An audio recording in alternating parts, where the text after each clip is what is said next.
Welcome, everybody. How many people knew that this was the National Woodworking Month?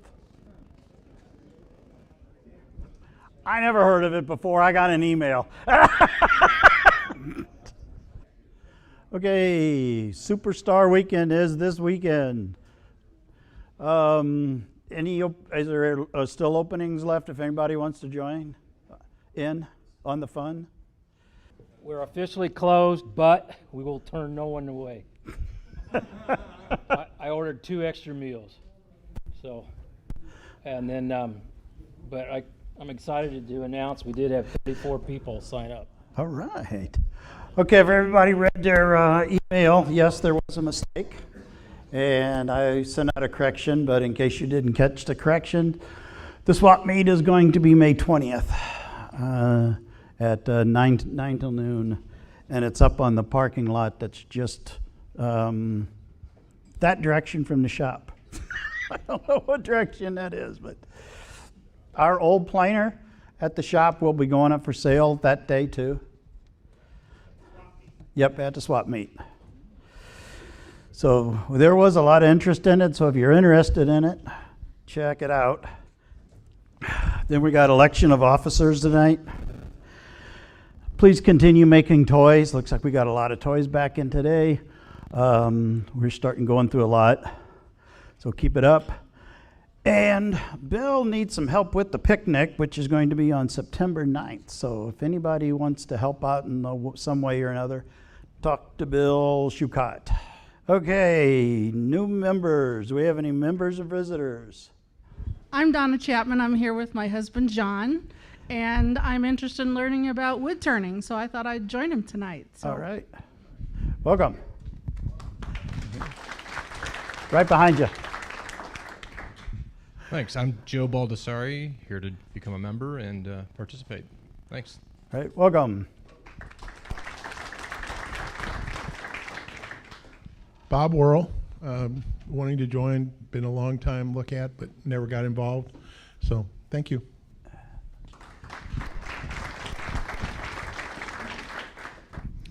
Hi, my name's Lee Wandel.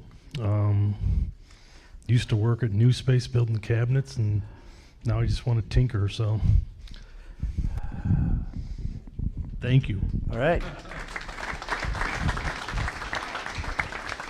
Hi, I'm TJ. I'm a guest here tonight, but I'm also your presenter, but I didn't know if I should stand up or not, so I did.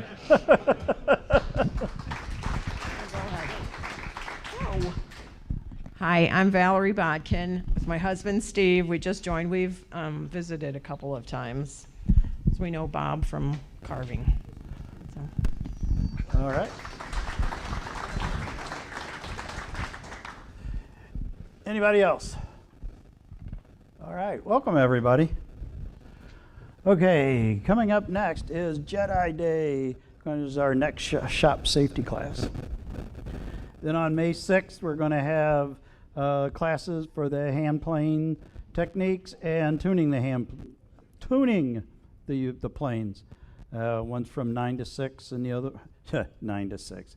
May 6th, 9 I guess till noon, and the next session will start at 1.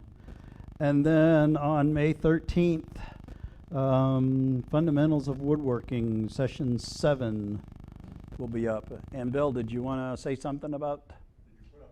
We've got a tour coming up a week from Saturday at Quinsaw. Please sign up. It starts at 8 o'clock, and these lovely folks are going to cook us breakfast, no less. So you need to sign up so we have a count. Yeah, real quick, I'm Joe Zickel. I know I've seen a lot of faces that have been into the shop many times. People who have been to Quinsaw in the past. We've got a new facility. It's right by the airport in St. Anne. I put some flyers if you want to take one on your way out. It gives our new address. We just moved in August. So we're excited to kind of have everyone out as our first kind of big open house, and we hope everyone could come by. Our plan is around 8 o'clock, we're going to have Chris Cakes come out for pancakes and sausage from 8 to 10. So if you want to come hungry, we'll feed you. And then we hope to kind of do a couple tours of the shop. You know, if you've been there, I hope you'll be impressed with our new facility that's, you know, even bigger and more space. If you've never been there, it's pretty cool to see how we sharpen saw blades. There's a lot more to it than just a guy with a file. We've got a lot of cool equipment, a lot of great people that work there for us. So if you want to come by, it might be a fun morning. You know, if it's really nice out, you might get out of some of your honeydews that morning, or if it's a yucky morning, it'll be something fun to do inside. But yeah, if you have a chance to come out, we'd love to have you.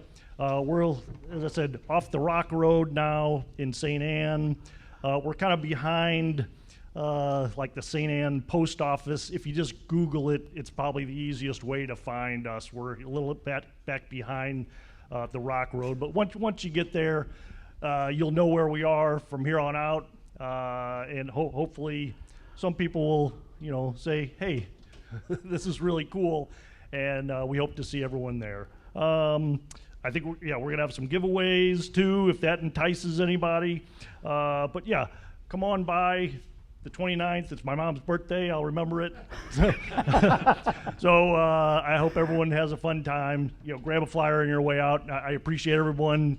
We get great support from the Woodworking Guild. So, thanks everybody. It's just our way of saying, hey, thanks for everyone's support and for spreading the news. It seems like one guy will come by and then he'll bring another friend, and then that person will bring two more friends, and it just kind of spreads the word about Quinsaw. We really like showing off and showing what we do. But I appreciate everyone. Hope to see everybody on the 29th at 8 o'clock. All right. Thank you. Thanks.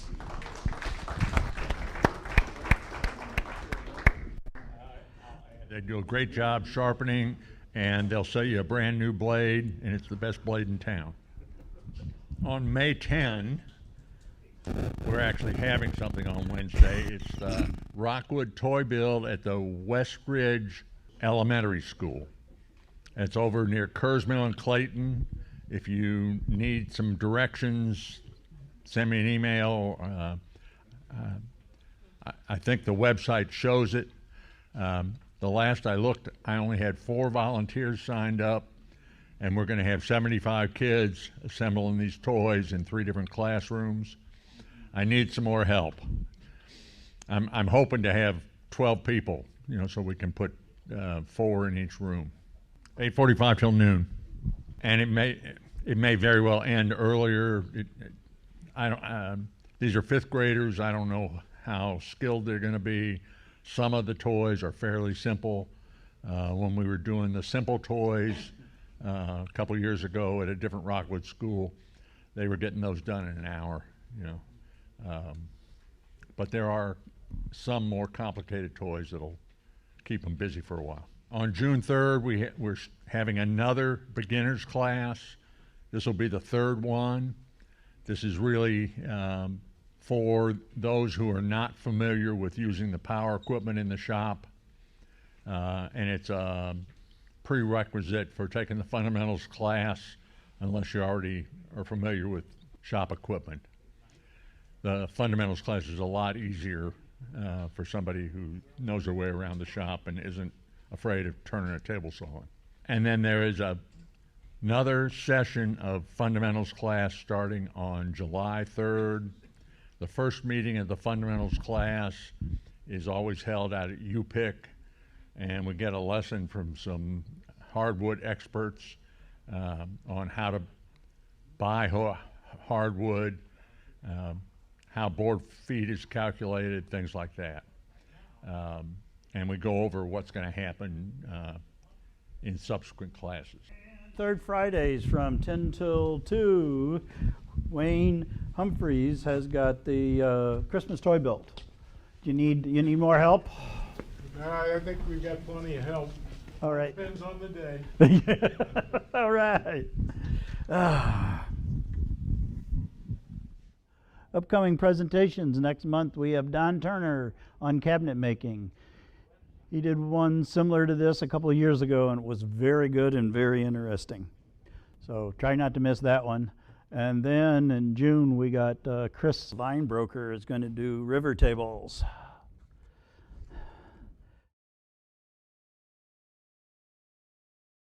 Wanting to additional candidates from the floor?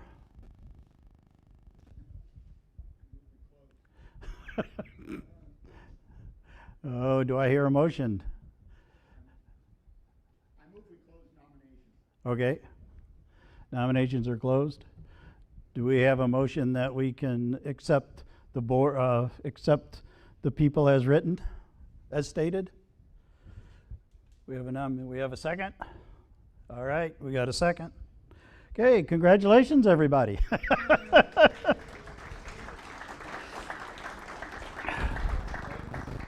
Now, because Jay is becoming the president, he is also on our board.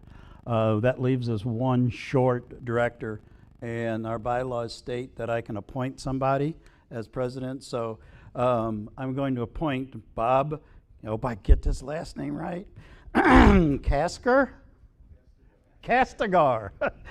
is to the board to replace Jay's for his upcoming year.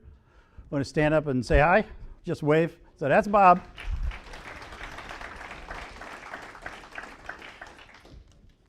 Thank you, everybody, and thank Tom for all of the hard work and stuff that he has done for all of the years that he's been the treasurer. And we know Joe is going to do just as fine a job. All of the new members of the board, stand up.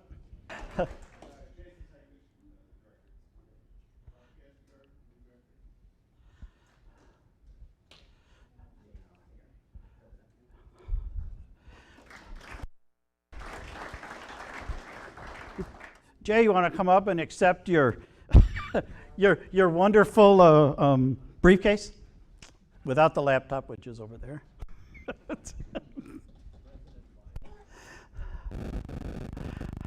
Turnabout's fair play. So I have something for our retiring president, Brian. I wanted to say that it's been a tough several years, maybe since COVID hit, really. We had at least a year or so that we didn't even have any in-house meetings.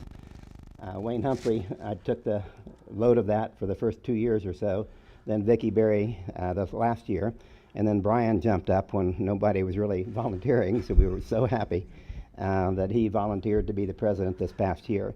He's done a wonderful job. We've had an amazing increase in our number of members, and he's I've never seen him without a smile on his face. So he's done a wonderful job, and I'll replace your. So this is a plaque. It says, presented to Brian Ellison, President 2022 to 2023, St. Louis Woodworkers Guild, Executive Board, and grateful members of the St. Louis Woodworkers Guild. All right. Thank you. Oh, that's beautiful. I'll trade you. Okay. Thanks. Thanks, everybody. It's been a fun year. I really enjoyed putting on the programs and doing stuff, but things that are out of my control, I can't do it for another year. But we'll see what the future holds. Now, what most of everybody has come here to see. TJ Thayer, come on up. Okay. So I got introduced to Bob to come up here and do a little wood turning demonstration for you, and we got to chatting on the phone, and I knew that you guys, I think, have a lathe at the workshop in Faust Park, correct? 2? Awesome. Okay, so I'm going to try and be comfortable hearing my voice through a microphone. So I knew that not everybody makes it out there, and this lathe is reasonably portable.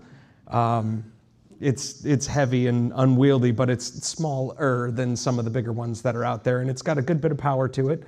And so I figured I'd drag it up here and bring all my farkles and my whiz bangs and let you guys ask me as many questions as you want while we turn a bowl real quick. And if we can get it done in a reasonable amount of time, we can maybe raffle it off and proceeds can go to the club. Does that sound cool?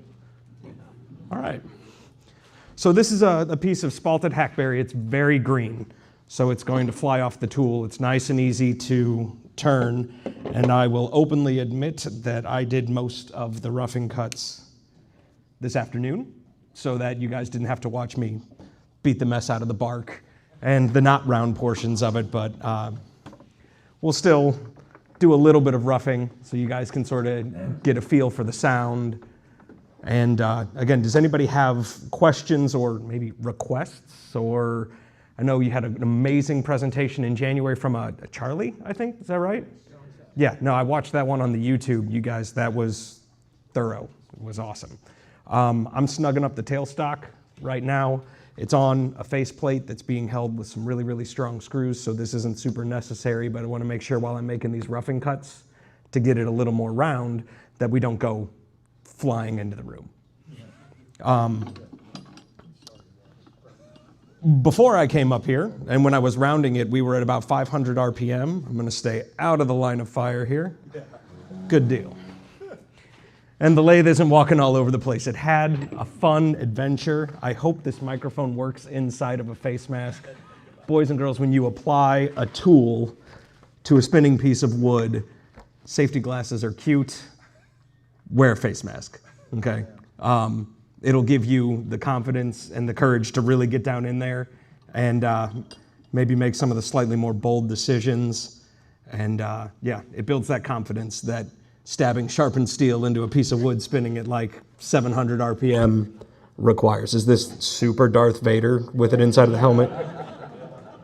Okay, cool. All right, so I'm going to be making my roughing cuts here. This is a great big 3/4 inch swept back grind on a gouge, but I'm using it because it absorbs all of the vibration from the wood that's cutting across it. I've got the flute tilted about 45 degrees that way, and I'm putting downward pressure into the tool rest to keep it stable. Because this lathe is a little smaller than some of the bigger lathes, we're having to take more cuts that are a little more shallow. But a good sharp tool and proper presentation will get us nice and round in very short order, which is nice. You got any questions while we're doing this? No hands, microphone, anything? Okay.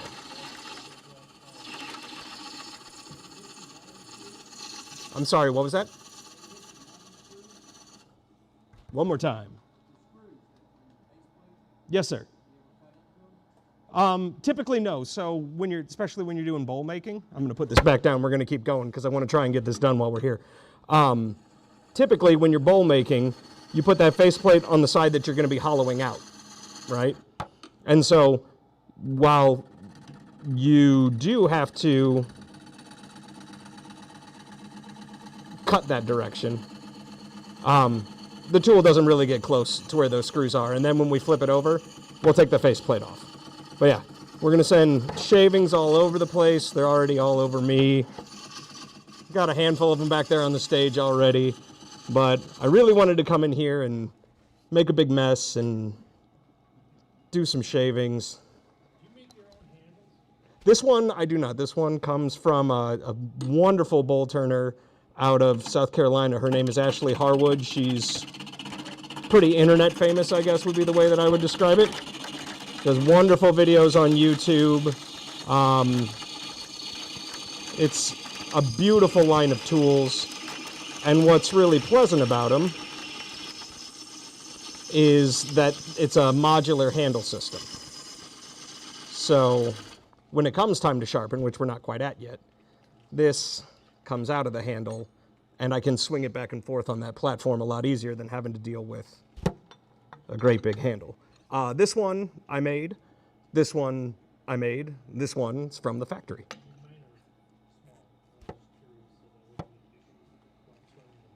With a bowl, I find, personally, that a little bit longer handle gives me a little bit more control, but you can see right now when I'm taking these smaller cuts, I'm choked up pretty good. But when I'm starting to reach in on the inside, you'll see my grip goes further back.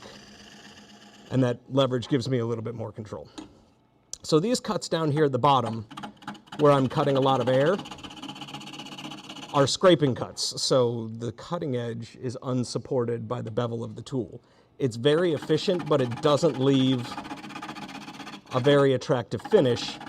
But obviously, I'm just trying to stop cutting air and get to a point where, as the tool passes,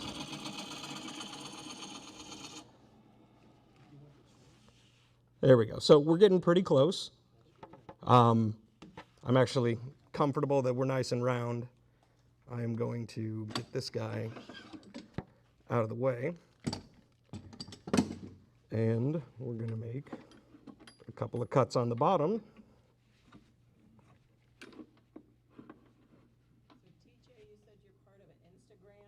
Yeah, so I'm the vice president of an Instagram-based wood turning club, and we call ourselves the Royal Order of Wood Turners. We are small, but we are mighty. But the community for woodworking on Instagram, I don't know if any of you guys participate in it, is amazingly supportive. I have a day job and sort of a night side hustle, and then the wood turning just sort of happened because I always liked woodworking, and I'd never really spent any time on a lathe before the pandemic hit. And I got bit by the bug, and I couldn't get enough of it. Royal Order came to be because we wanted sort of a group for us by us, you know? And again, because I don't typically have the time with 2 kids under 5 in my professional life to get to meetings like this. It works out really well when the club exists for the most part in a group chat. Look at that. That's looking pretty close, isn't it? So we're gonna, what was that? What kind of wood? That's a piece of hackberry. It's from over in Webster Groves. It came down late winter. Switch to this one here.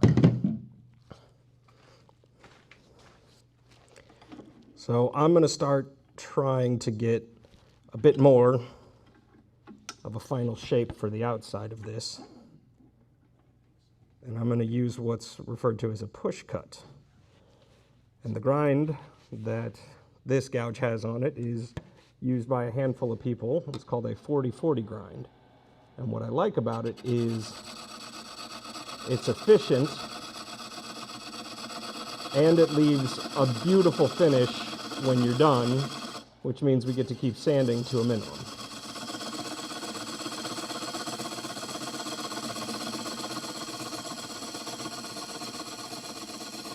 This one does require a fair bit of focus from me, so sorry if I start making funny faces and I'm not talking as much or cracking as many jokes, but we're going to have ourselves a fairly attractive bowl here in just a second.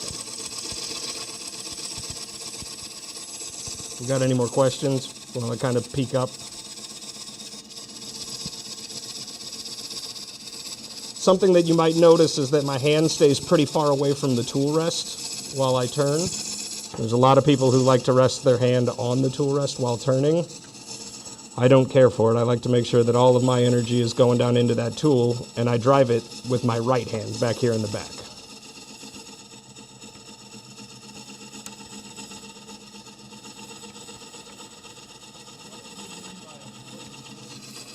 Sure, that's a really good question. So this shape of the cutting edge on this tool is made using the platform in front of the grinder over there, and the platform is set to 40 degrees. And so the sweep of the wings is at 40 degrees, and the bevel is at 40 degrees as well. It's made famous by a wood turner by the name of Stuart Batty. It's surprisingly similar to like a spindle gouge grind, but he found that it's just efficient. And if you guys want to come up here and take a peek real quick, we were doing pretty good on time. You can see right off the tool finish that we've got extremely minimal tool marks. Yes, sir.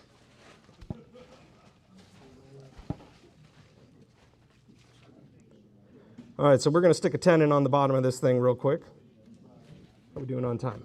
We okay? So I'm going to make a very gentle cut here, sort of flatten out the bottom a little bit. Nothing crazy. And then we're going to start with a big tenon, and then I'm going to get the chuck out because I haven't used this chuck in a little bit. And this is just a scraping cut.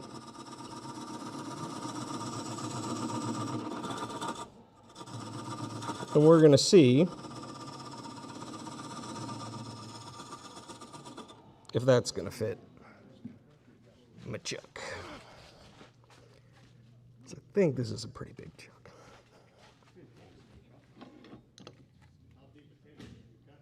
I'm going to cut this, it's probably at about 3/16. I'm probably going to do a little bit bigger than 1/4 of an inch, just so that I can have a good bit of meat on there. And that should be okay. Always keep my chuck key on a carabiner up here because I want to make sure that I'm not too small.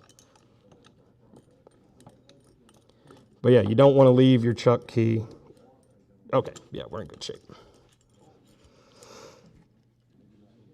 In the chuck, and you don't want to lose it in all of the shavings. And we got lots of shavings over here already, so let's make our tenon a little bigger. Put a little hat next to it and do a few more passes on the outside of the bowl.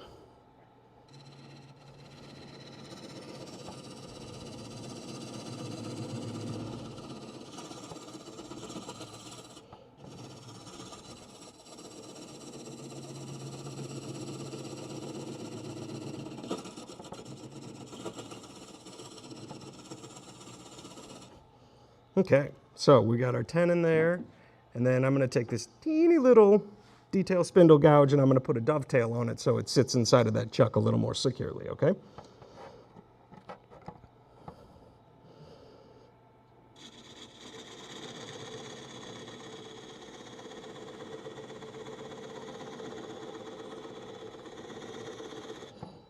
And then this is just a little scraping cut to round out the outside of that dovetail to make sure that doesn't have any more problems. Okay. When you turn green, can you just like cut the log and put it on the lathe to start? Or do you have to Yeah, this was a half a log this afternoon. Is it real wet then? Yes, sir. Are you getting wet? Not really.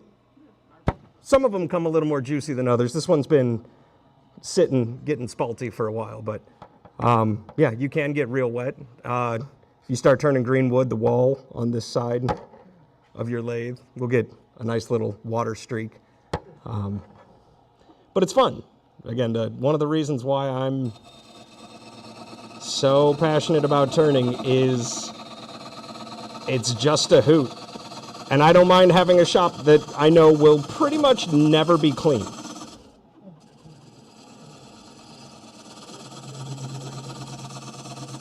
I think the next time that my shop will actually be devoid of dust and shavings on the ground will probably be if I ever have an open house and I'm ready to sell it.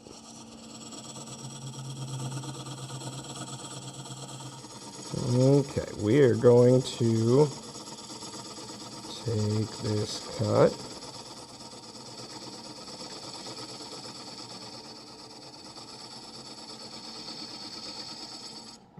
All right.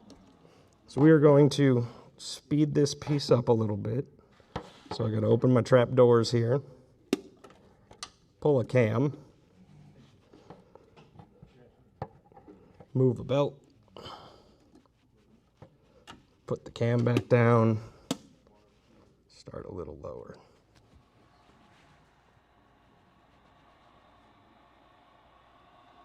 Woo, we're wiggling a little. There we go.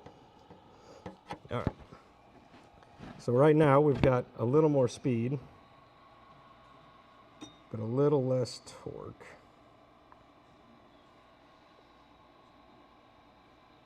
Okay, that's about where I want.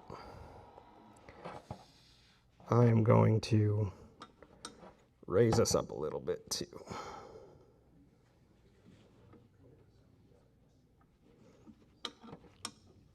There's a lot of mumbling and murmuring. We got any more questions? Oh, there's a hand. What process are you going to use to dry the wood after you get done turning? So for this piece in particular, we're going to turn it to final thickness green. I'm going to make sure that I've cut away all of the pith areas that are going to be where the cracks would start first. And then it's definitely going to warp. Yes, sir. It is definitely going to warp. It's not going to be anything super crazy. Hackberry does a pretty good job of staying the way that I want it, but it is not going to stay perfectly round. In fact, by the time we get finished hollowing out the inside, depending on the speeds that we're able to maintain,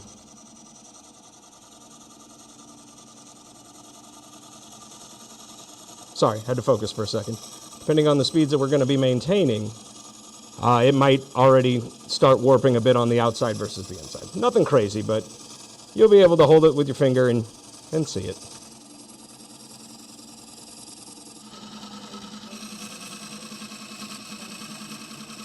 I'm sorry, can you repeat the question? Oh, right, so it was the question, do I ever turn in reverse? No, sir, this is currently going forward. The bowl is coming down towards me. Yeah, this machine is capable of reverse. You can use reverse for sanding. Boy, that's starting to look pretty, isn't it? Sometimes you can help get rid of some of the sanding swirls or some of the tool marks when you're in reverse. But this machine you can turn outboard, and it gets you 2 more inches of swing. So I can turn 12 inches between centers and 16 on the outboard side. But you do have to run the piece in reverse and stand on this side. So mechanically, you're doing the same movements, but if you were running it forward, as your tool goes into the wood, it would unscrew it from the threads. So, It just looks backwards from back here. Though. Understood. So I'm fairly satisfied with what we got going on here. If you guys want to come down here and check it out, my finish off the tool is pretty close. I got one tiny little tool mark there, but nothing too crazy. So another thing that I'm going to remind the non-turners is if you ever find yourself on a lathe, it's really easy to feel like you should turn the piece on these threads, but you can bogger them up with the weight of everything on there. So get it loose, hold your piece, turn your hand wheel. Right, so the question was is if I was going to stop here and let it dry the slow way, would I put it into a bag full of the shavings from it and let it sit on a shelf? Yes. And my response is that's a great way to slowly dry it, but I would try to core out at least some of that mess. Do that, but you'll still leave a good thick amount Oh yeah. on the bowl. And so this is 9-ish inches across right now. And so if it's 4.5 inches deep, if you leave it the way that it is, it would probably take 3 years or so for it to dry out. There's a lot of end grain on there, so you're going to want to seal that too.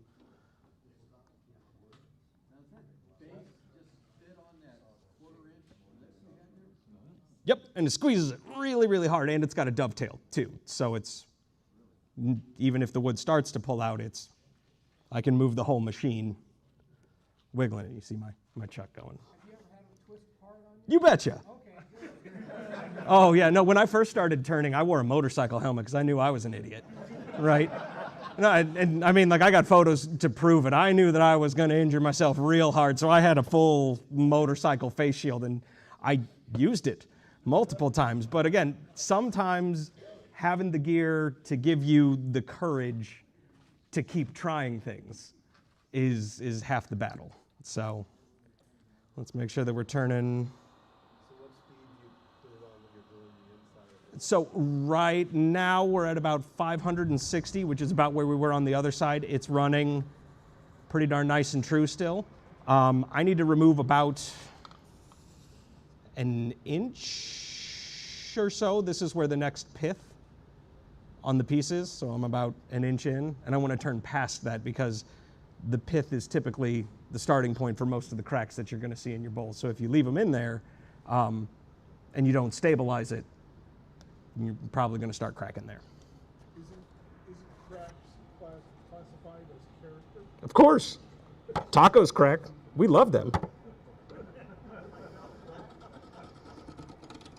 But yeah, so right now I'm just doing a couple of scraping cuts to true up this edge because it's still got the chainsaw marks on it, but it's nice and wet because it was sitting with this edge down in the mud and the leaves where I let my hackberry spalt. Nice, smooth scraping cuts. There we go.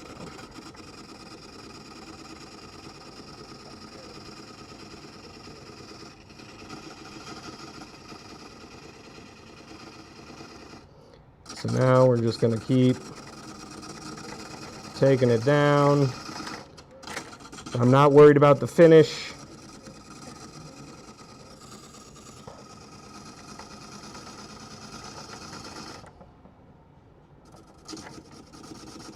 Just want to get that wood out of the way, which is why we're doing scraping cuts.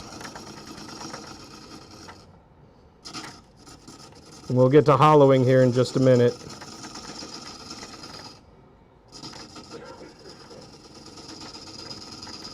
And then I'll start shooting shavings at you guys. So.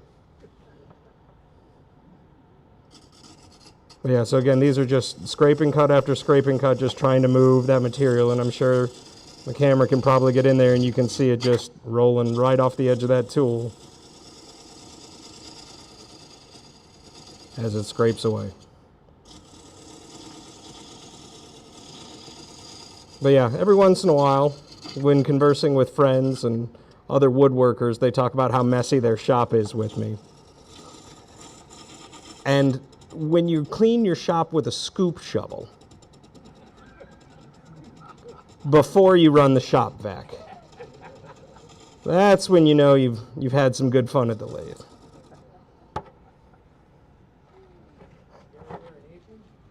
I do wear an apron.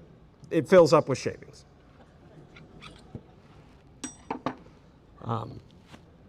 I'm going to switch tools here for a little bit just because this one's got a little bit bigger cutting edge. It's going to be a little more efficient than that one. It's the same type of cut. It's just bigger, a little bit sharper right now too.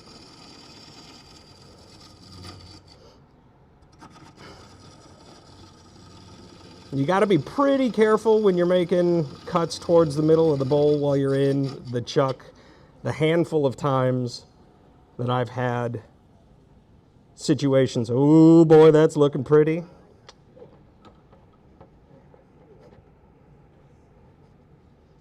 Yep, and you can see some of the marks from the screws from the faceplate. But again, we're going to be hollowing all that out. We're not going to see that.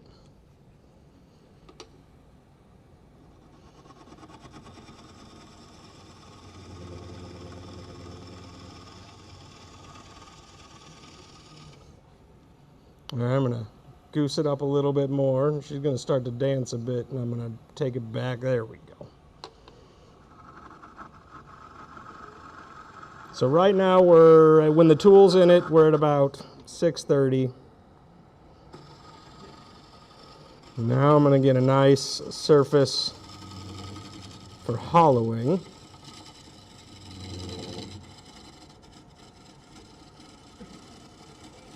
Yes, ma'am.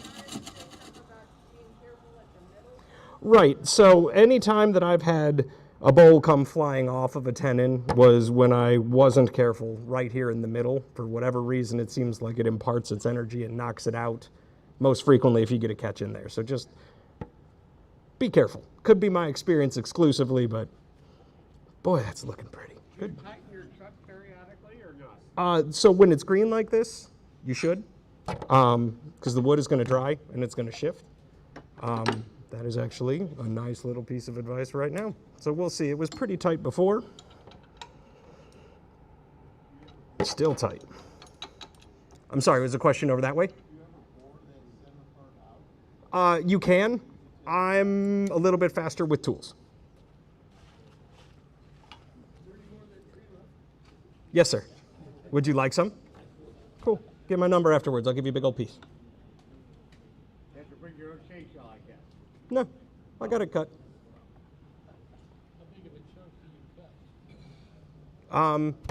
It's the other half of that. So this is a gauge that helps me set this up a little quicker.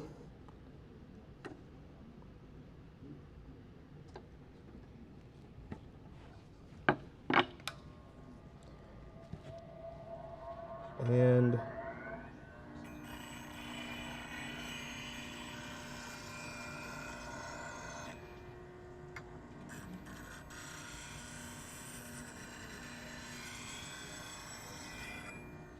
that's all that we need to refresh it, which is why I like it. It's quick. All right, let's do some hollowing.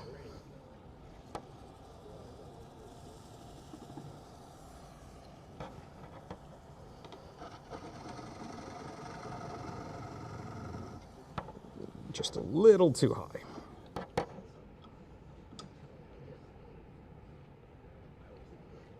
There.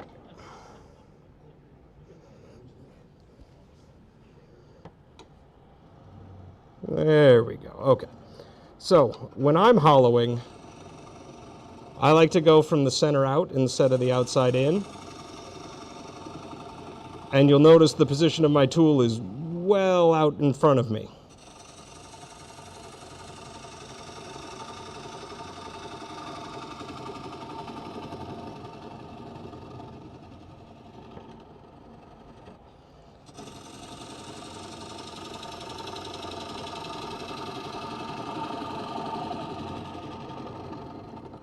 Sometimes when you first start this cut, the tool will kind of want to skip on you a little bit across the piece.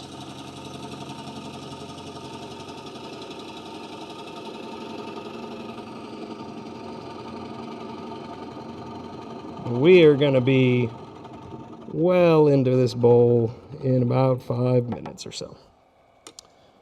This is a bit monotonous because it's sort of the same cut. There we go. Over and over and over. We got any more questions from out in the audience about what's going on here? Yeah, this is tilted pretty far over as far as the flute goes. Again, I'm trying to make for the most part, a scraping cut, but I let the tool rub the back bit of the bevel. This shape that I have of the tool right now is not super conducive to doing the very, very bottom of the bowl. But it is nice and sharp right now. And we just have to go kind of slow because the machine's only got so much power. That's okay. You can turn big stuff on a small machine. You just have to take a little bit smaller cuts. Take your time.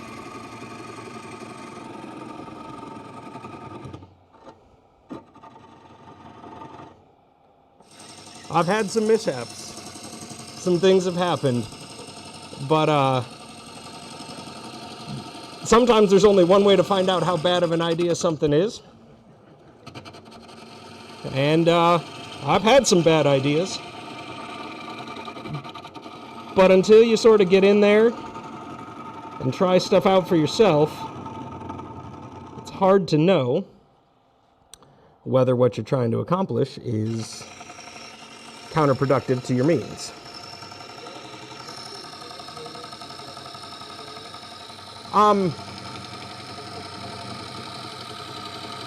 Sure, so I think the question, I got a lot of bull nose going on right now. I believe the question was, is there a gauge for knowing how deep I'm going? Right now, I'm still 2 inches away from the bottom.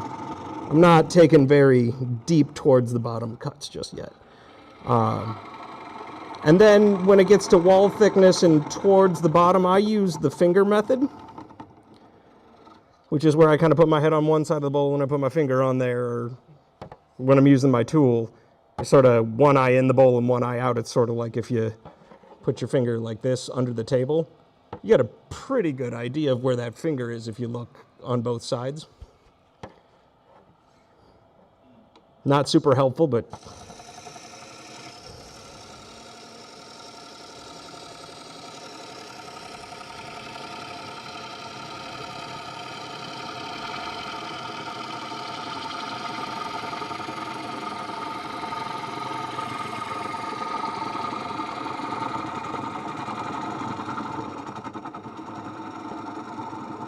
Yeah, so we're now getting far enough over the tool rest that this tool is going to start skipping around down in the bottom. And we can make a little more room.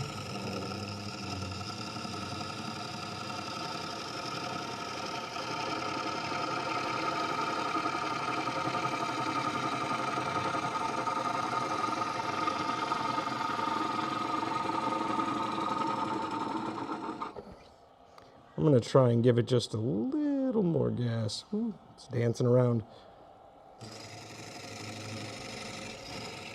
So the question was, do I ever do a twice-turned bowl? Like, kind of like a twice-baked potato, except... Is there a difference in the way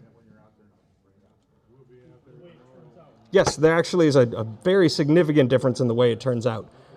Twice-turned bowl, if you wait long enough for it to get nice and dry, is going to stay much more round than a green bowl. I find a lot of people that are out there looking to purchase bowls at craft fairs and art shows, they kind of like the funky stuff that twists and bends and turns, and it reminds you that it's not made by a machine or doesn't come from a big retail store. So, never had a whole bunch of pushback on it. Had a few bowls crack over time, but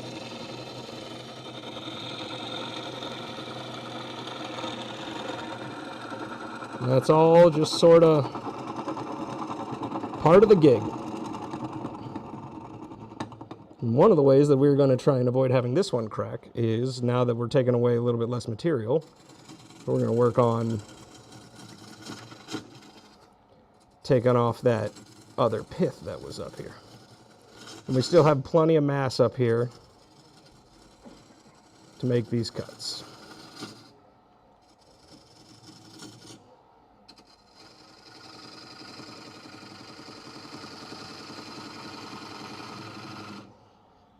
I'm going to double check, see where that pith is. That one is good. This one is just about another 1/4 inch.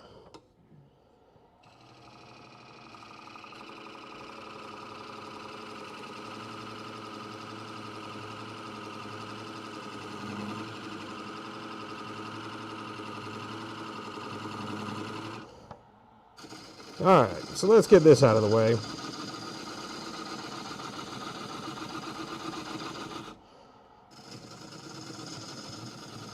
But yeah, sharp tools and presenting your steel at a usable angle is 90% of the battle.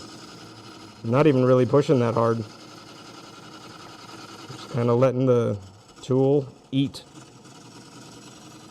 Which is nice. I mean, that's one of the things that I really like about wood turning, is that, like, you can be tired, and as long as you're focused, you're not lifting heavy stuff. The machine's doing all the work, and sanding for wood turners is way cooler than sanding for flat work, in my opinion, because you just kind of stand there and look cool and hold your little standing doohickey. That's mine right there. It looks like you would hook it up to air. I don't. I just use the friction of the bowl passing over it. And we'll get into that here in a little bit. I'm going to double check that my pith is turned away. I really think we need to do about 1/8 of an inch more. Sorry, folks. Every once in a while, the wood gives us a little surprise, but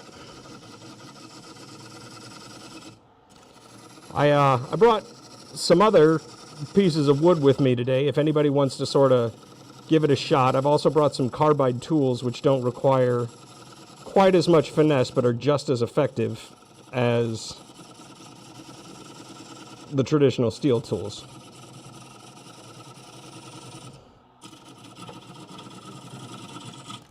What was the question? I started in July of 2020 wearing that motorcycle helmet in my basement. I needed a quiet hobby that I could do at home. And it wasn't long after buying the lathe that I sold my motorcycle and used the proceeds to buy a big bandsaw, because I wanted to make bigger bowls. And green wood is fine to make round with a chainsaw. You can keep taking the corners off until you're purple in the face, and you'll get something that's pretty easy to turn. But a big bandsaw is another place where you find out, one, that you need to be very careful with what you do, and two, sometimes experimenting isn't the way to go about accomplishing something.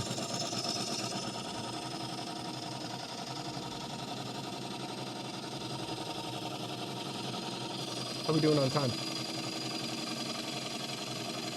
8 o'clock? So I got about 10 more minutes? Okay, cool.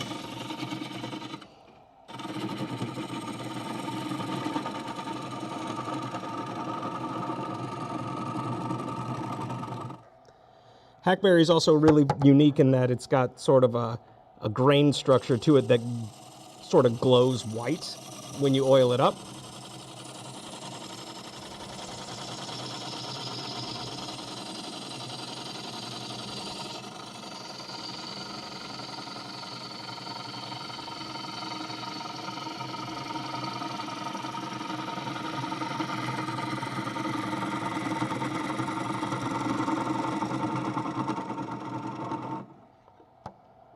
So yeah, if I was twice turning it, that would probably be my last pass right here. Might take a little bit more out of the bottom. I've got a good bit of depth yet to get to.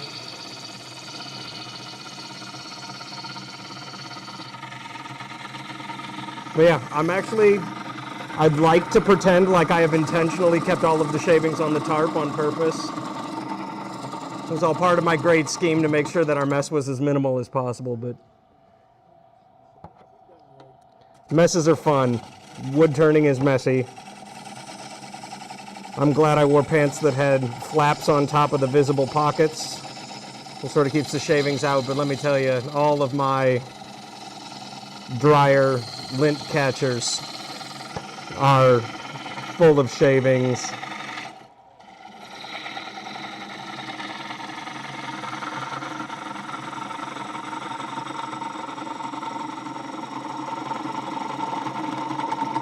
Yeah, I don't want to go a whole lot deeper on that one. So this is an example of me sort of looking inside the bowl, looking outside the bowl, looking inside the bowl, looking outside of the bowl, trying to figure out when and where I need to be making my turns, getting a rough idea of my wall thickness.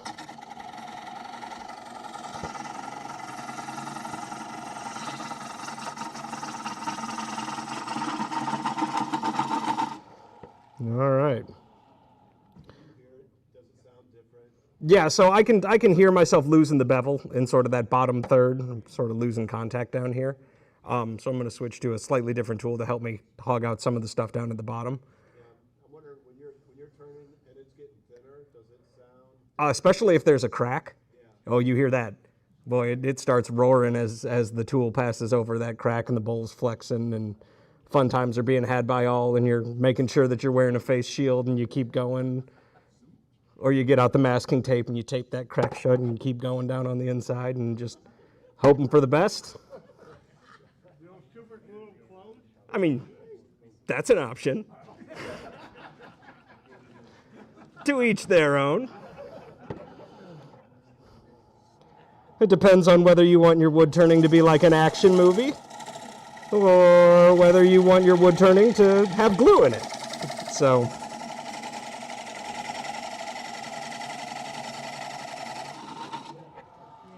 cool. All right, if you guys want to come up here and take a peek while I change some tools around, you are more than welcome to sort of see what we're working with and look at our pretty spalting. And So you go for the organic approach. It will be what it wants to be. to a certain extent, yes, I do go for an organic approach. Sometimes I have a vision in my mind of what I want. Sometimes I just go for it. Okay, so spalting is keratin staining left behind by two fungi that are protecting the sugar in the wood from the other one. So it's color fast, it stays forever, but it is fungi or rot.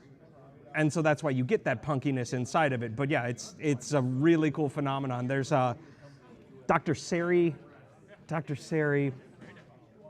Geringer, having a brain fart. Dr. Sari spalting is the Google search and the rabbit hole to go down. It's awesome. I think box elder I don't think is caused by fungus. I'm not like a super pro on it, but I think it's a damage thing, and it's like inherent in the tree. I could be way off though. But yeah, so I got about 20 minutes to get the bottom of this bowl turned and tight and looking good for you guys.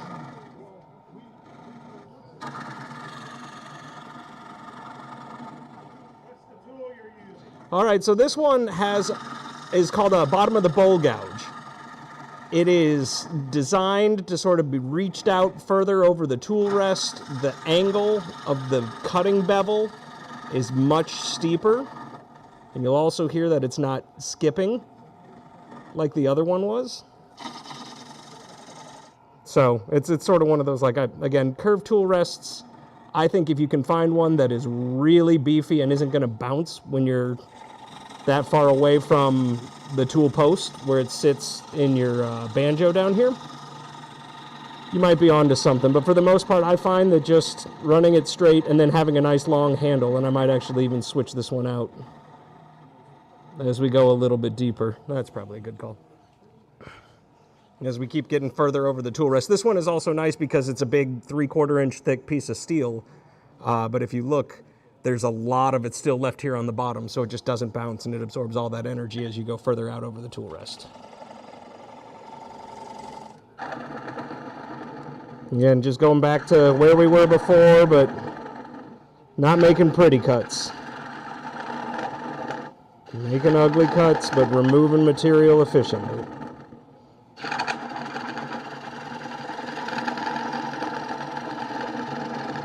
And I would say for the better part of like the first year of turning, I really tried to make every single cut that I was making as beautiful as possible, because that teaches you the muscle memory to make those pretty cuts. But we are just a touch cramped for time if we're going to do a proper bottom on this thing. So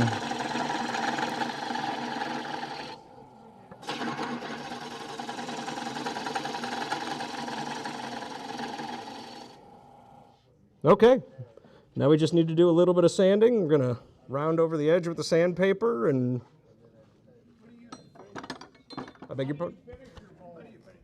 I like walrus oil. Really cool product out of Springfield, Missouri. The cutting board oil is great. The furniture finish is great. It's food safe. I mean, you can eat it. It tastes kind of like slightly limey coconut oil. Don't ask me why I know.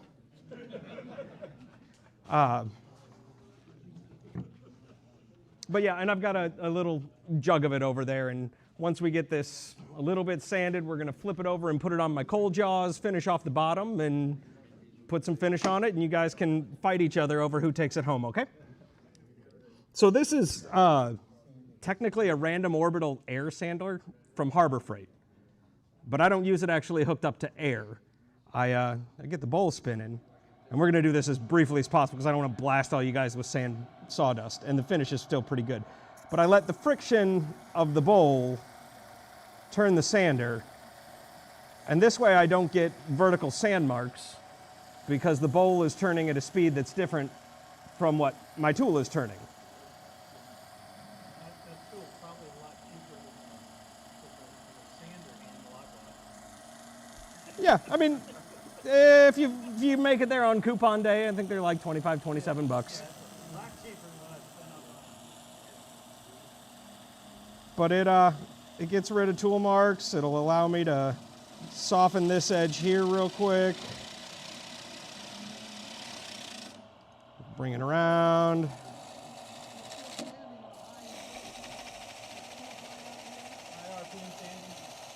I do. I probably should sand slower. You're right. I don't.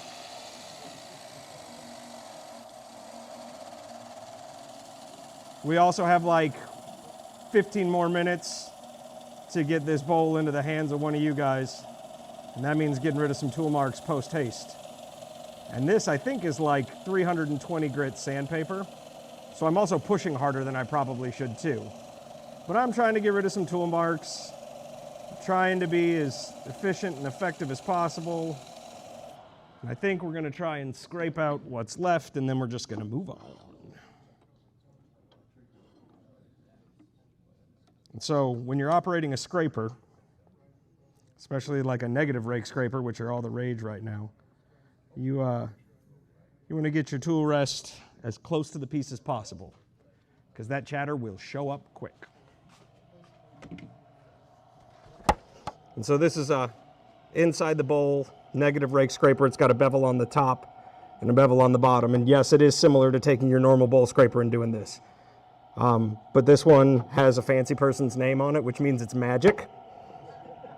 And there's only one way for me to prove to you whether it's magic or not, and that is by using it in your presence and for you to say, oh, well, that looks like a pretty decent finish on the inside.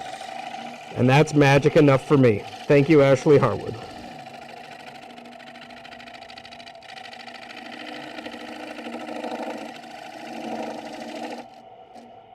But yeah, I've only got about 15 or 20 seconds of really good burr. But you guys can see tiny fine shavings coming off.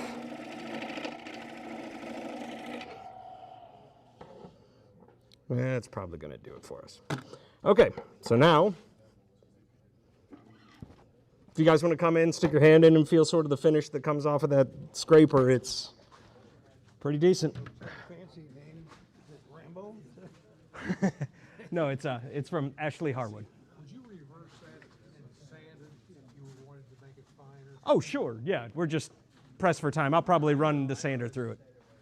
I always get the wood to lay down. Did you modify the shape on that, or does that? This one actually is double-sided. The question was, is this tool modified? It's double-sided, so it's straight on this side and then curved for the inside on that side. Okay. I typically don't use steel wool. Is Ashley Harwood her own manufacturer? I think she outsources it, but she designed this squirrely handle and Custom makes tools. yeah.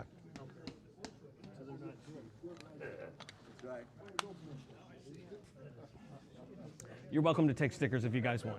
Totally fine. But yeah, so we'll run the sander through it one more time, but we got rid of all the tool marks, and it'll get rid of a little bit of tear out that came from scraping. And 3/4 of an inch, that's decent. yeah, down here at the bottom. Yeah, and then about 1/4 of an inch the rest.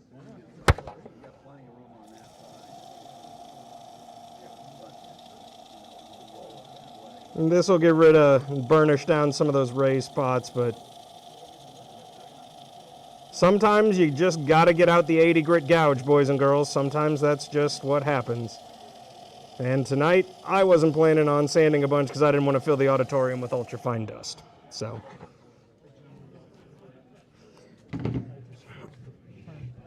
All right. And see, because my chuck key's always on my carabiner, I know exactly where it is.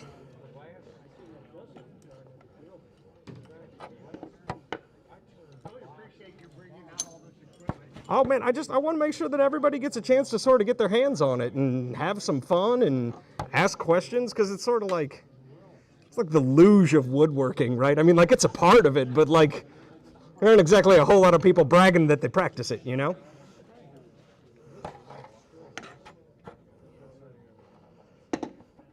And then let's see how I did. I got the log late fall, and then I split it, and then I let it lay face down in old leaves and near a pile where I know I've got turkey tail fungus already growing. So we are gonna line this up, and we're going to ever so delicately take off this tenon. And that also means, in the name of safety, until the very end, our friend the tailstock is going to come back.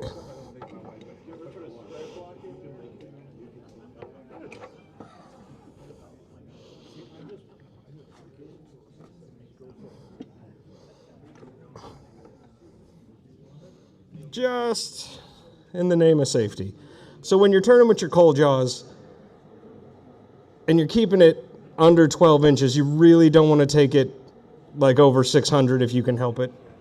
I'm just going to use this little guy here.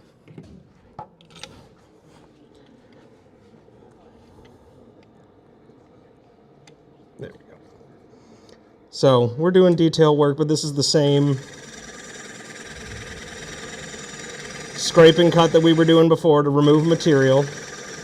And what's nice about this is that you can see that I'm putting my energy into pushing the bowl into the plate, right? Which helps it stay put. In a few more cuts, I'm probably going to ask one of you guys to call Kenny Loggins because we're going to pull the tailstock away and enter the danger zone. And then what I like to do is make sure that we've got a nice concave area on the bottom.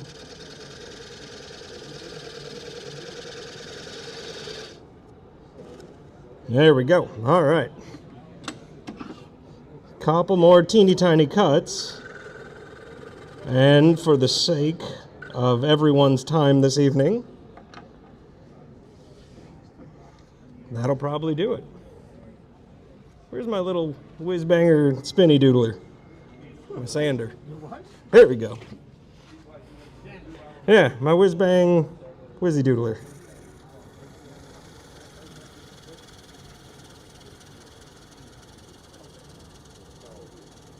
All right. For the sake of our demonstration, thank you all for coming out tonight. Be sure to tip your waitress.